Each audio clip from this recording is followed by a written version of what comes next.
My name is Courtney Fletcher, and I'm doing the first speech on a newsworthy event. It's titled The Alaska Permanent Fund Dividend and Its Impact on the Alaska Residents.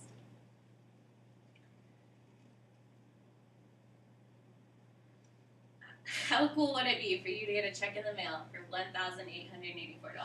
Even better, what if you didn't have to work for that money?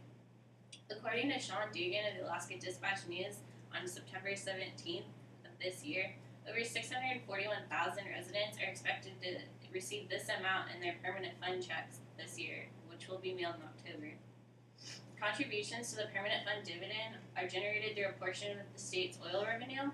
Alaska and Texas are two of the biggest oil revenue contributors to the states, so Texas might one day follow in Alaska's footsteps on this. I was born and raised in Alaska, and I lived there until I moved to college in Texas, and as a result, I have had 18 checks from the permanent fund dividend, which have helped me pay for my college tuition, plus an additional 2 more while I was in college because I maintained my residency. Today, I'd like to teach everyone about the permanent fund dividend and its importance to Alaskan residents.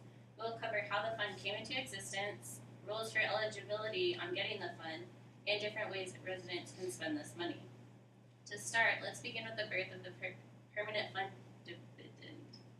In volume 457 of the U.S. Report, page 55, in 1982, the case of Zobel versus Williams brought in the PFD from only giving a small amount of income to Alaskan residents who have lived in the state since statehood to a larger amount of income for all residents regardless of age or how long they've been in the state. This started in 1967 when large plots of oil were found in the state, which was a huge state income. In 1976, Alaska amended their state constitution to include the permanent fund, where oil funds would be used to generate for state and government purposes. In 1980, the fund added interest to be given to adult residents that were residents as of statehood. In 1980, the Zobel versus Williams case declared the permanent fund dividend unconstitutional on the grounds that it denied full rights for Alaskans that had citizenship versus the citizens that had rights for the whole or since statehood. They took this to Alaska Supreme Court where they held it constitutional, so Zobel took it to the Supreme Court of the United States where they declared it unconstitutional. As a result, the PFD is now given to all Alaska residents regardless of age or state as long as they've been in the state for at least 6 months. Now that you understand how the fund began, let's take a look and see how you can become eligible for the fund. According to the State of Alaska's Permanent Fund Dividend Division's website, there are a few simple but important requirements that each resident must maintain in order to be eligible. For one, you have to intend on being a resident for the foreseeable future. You have to have been in the state for the past year. You cannot have had any felonies or misdemeanors or incarcerations. You've had to be in the state for a minimum of 72 hours, and you cannot be gone from the state for more than 180 days unless you have an excusable absence. These excusable absences are about 15 on the website. They include such things like going to college full-time or military service or Peace Corps, stuff like that, and they have their own little limitations and stuff for each additional item.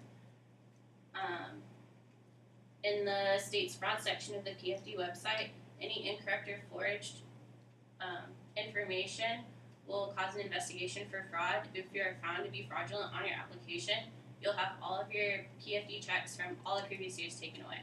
And additionally, you won't be able to apply for any more PFDs again. The minimum charge of being fraudulent on your application is the revoking of whatever checks you're wrongfully receiving, and you won't be able to apply for the PFD for the next 5 years. In addition to that, you can also get jail time of up to an unknown amount, as well as a fine of up to $3,000. Now that we know how to receive the funds, let's look at how you can use this money. The money from the PFD provides residents with a small but beneficial amount of income.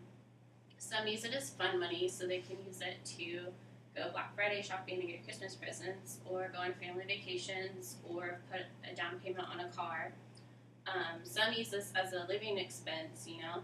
They could use it on a utility bill if in the winter the heating is a lot higher in Alaska. That could mean the difference between being warm and freezing.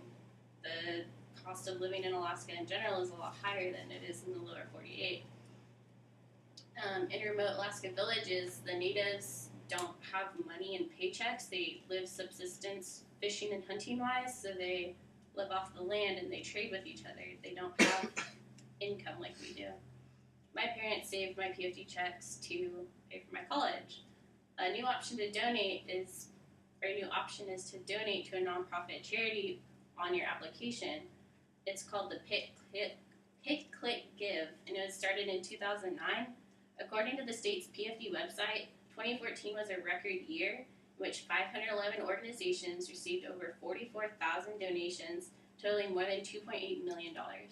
As shown, the dividend checks can provide people with life-saving payments or simply a way to spend an extra couple $100 in cash. To summarize, we have explored how the Permanent Fund dividend began, how to be eligible for it, and how to spend money on it. As I stated before, Alaska and Texas are the two states contributing the largest amount of oil to the states. Alaska is the only state out of 50 that provides residents with an income purely for living in the state. So if Texas were to start this, imagine the possibilities if they use their own oil